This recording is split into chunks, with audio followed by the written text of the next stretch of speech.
Our episode kicks off with Brett spotting his brother mingling with the crowd and wondering what he was doing there. Calling him a failure, meanwhile, Alan watches through a device how Beatrice is doing.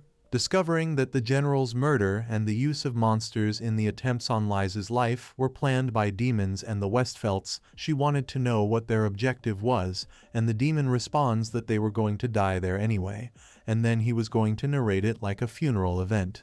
Suddenly, the Amazon girl shows up with a device in her hands, showing everything to Alan, who is passing the information to the people. The demon says that those with powerful gifts like the general and the princess only disrupt their plans. Brett asks them to stop, and the demon continues, saying they want to persuade humans to give up their gifts willingly. Brett is outraged because Alan always goes out of his way to provoke him, in his mind of course, and he shouts for them not to interfere with his plans. The people, upon hearing this, are startled and realize it's true. It's a plan concocted by the Westfelt family along with demons. Brett sees his plan going awry, until Liz arrives and asks him to please stop it. The frightened people ask if it's true they wanted to kill her. Liz asks everyone to listen carefully. The assassination attempt was real, and the creatures that attacked her were magical life forms like the ones everyone was seeing. People find it absurd upon hearing the account. Brett, upon hearing this, gets furious and literally turns into a joker, laughing out of nowhere in front of those people. And I'm also turning into a joker because you haven't subscribed to the channel yet. Please subscribe and don't miss updates then. Brett says that Alan had meddled where he wasn't called and decides to end it using his puppet ability, manipulating some guards. Alan reacts by breaking Brett's puppet ability called Marionette. Brett calls Alan a failure and tells him not to get in his way, signaling those creatures to attack. At that moment, Liz asks all the people to seek shelter. Alan thinks he couldn't take care of Brett much, and so the blame for all this could partially be his, but he always remembers when he saw Brett lying near the beach, telling him that the sun would set soon, asking him to come back home, and Brett slapping his hand away. Alan is determined to stop Brett. He calls his brother, who leaps toward Alan, asking who he thought he was, and throws his lines toward Alan, but Alan grabs Brett's lines and pulls, delivering a blow to his face.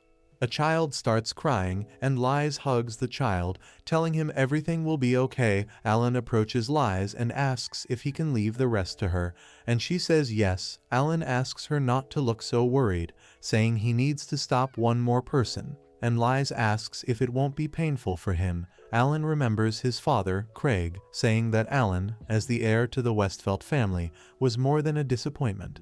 He was a failure who tarnished the family's name and brought shame upon them. To Alan, he may be a failure, but he'll stop him. Alan tells Liz he'll be fine.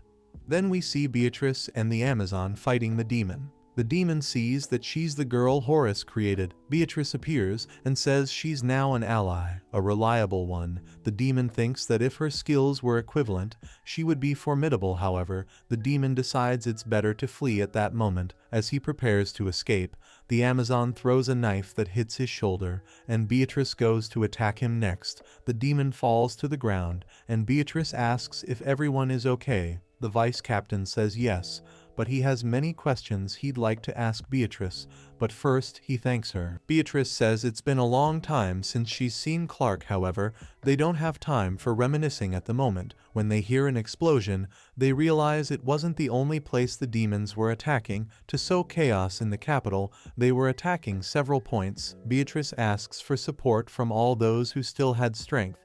Clark says it's their duty to shield that kingdom and its people. They would support it with all honor. Beatrice thanks them again. Then Noel approaches, asking if they intend to fight in that deplorable situation. She thought it could happen, so she brought all the weapons she could. Clark is impressed because they've thought of everything and thanks her again. Noel thinks Alan really doesn't give up. Then we see Akira and Edward's fight against Craig still ongoing. The way Craig moved wasn't normal. It's as if he knew what Akira and Edward were going to do.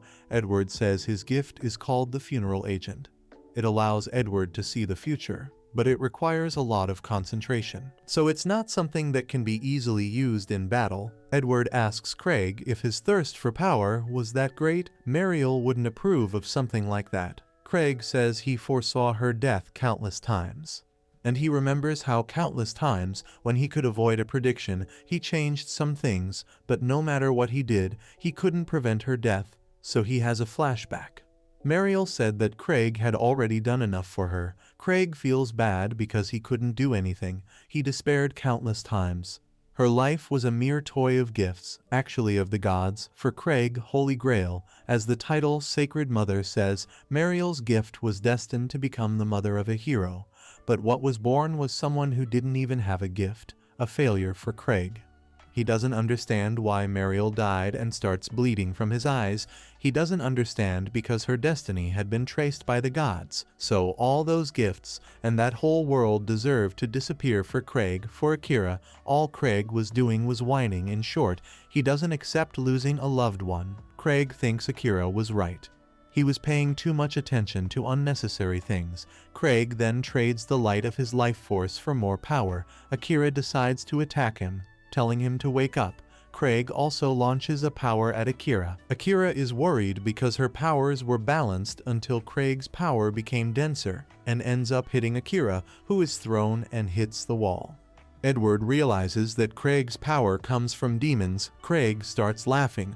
Edward asks him to stop because if he continued to use that power, he wouldn't be himself anymore. It makes no difference to Craig. He then attacks Edward with all his might, suffocating him. Edward feels that darkness was engulfing him. Anger, grief, and sadness. That's what Craig felt. That's what was being passed on to Edward. Edward tells Craig that he's sorry, and Craig releases him. However, Craig hits Edward with his sword. Akira sees everything and gets very angry. Craig says he wouldn't allow anyone to say they understood what was in his heart. Akira is tired of all this. She tells Craig that Edward was thinking about him until the end, but Craig doesn't care. He couldn't care less because now it's the hero's turn to die. Akira is still a little weak, but when Craig is about to hit her, Alan arrives to help her. He arrives apologizing. Craig sees that there were so many people who could go to hinder him, but it had to be Alan, his failed son.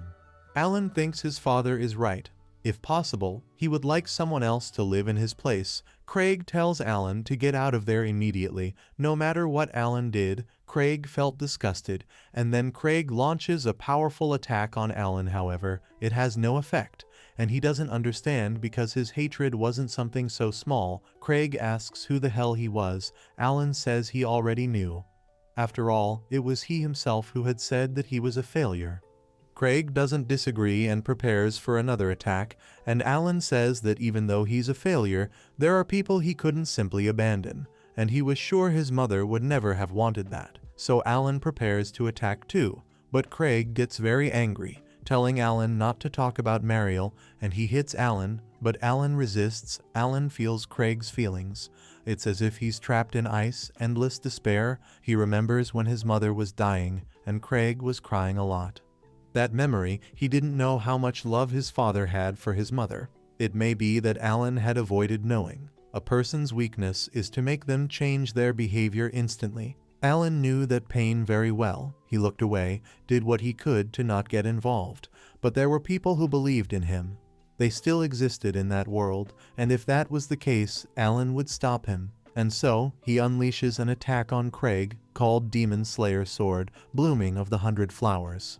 Craig starts bleeding a lot and calls Alan a failure again when suddenly, Craig loses his mind, and the energy spreads to the point that Noel, Beatrice, Clark, and the people in the city see it. People thought it was the end of the world, but Liz tries to reassure everyone because she trusts Alan and believes he will do something. No human Akira knows could face Craig. In that case, it would be up to Alan to stop Craig, and so Alan goes toward Craig to use an ability called Beam of Light. He tries to hit Craig, but he feels something different. Craig was trapped in anger. He probably suffered a lot. Alan feels that he was also wrong. All of that was because of Alan's weakness. He wanted to escape the pain of being betrayed. It wasn't any different from being trapped by anger, so there's nothing on the other side of that. Alan acknowledges that his father taught him that and thanks him. And so, he steadies his sword. Alan turns his back. but his father reappears, and by his side, a butterfly, which Craig tries to touch but ends up breaking, saying it looks like his son's failure fulfilled his destiny. While he turns to dust, he remembers his wife, Mariel. Alan is in the royal palace, and the king recognizes that Alan has rendered a great service, and in acknowledgement, he would grant the title of Duke of Westphalt to Alan. Alan respectfully declines, and no one understands why he did that, but for the king it doesn't matter because he already foresaw such a reaction, as he had heard a lot about Alan. He remembers Lies saying that she and Alan had talked a lot and asks if he would like to hear it. The king thought that besides protecting the kingdom, he also protected his most valuable treasure. This was the greatest honor he could bestow.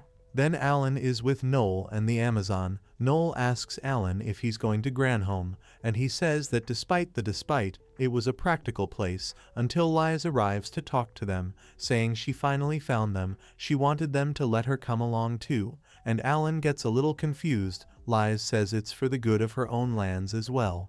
Her name had changed a little. She was Lies Westphalt now. Noel asks if Lies had taken over the Westphalt territory. For Alan, if it was decided, there wasn't much to do, and Lies affirms there was no turning back, and Noel asks about Beatrice, as she hadn't appeared until that moment. Lies explains that Beatrice was originally a personal guard of the royal family, so as she no longer belonged to the family, Beatrice's duty to Lies had ended. But Beatrice was trying to talk and trying everything she could to continue to be with Lies. Alan asks if it wouldn't be better to wait. For Lies, it was okay. After all, it was Beatrice. Alan asks if Lies was really alone while she hugs him. Lies answers yes, but she would feel safe if Alan were with her. In that world, there were still people who needed Alan, even if Alan wasn't a hero. Even if he was a failure, even if he wasn't important, he would do what he could to always be by their side. Noel asks what they were waiting for and tells everyone to leave soon. Lies tells Alan that they should go soon, and then they leave the royal capital.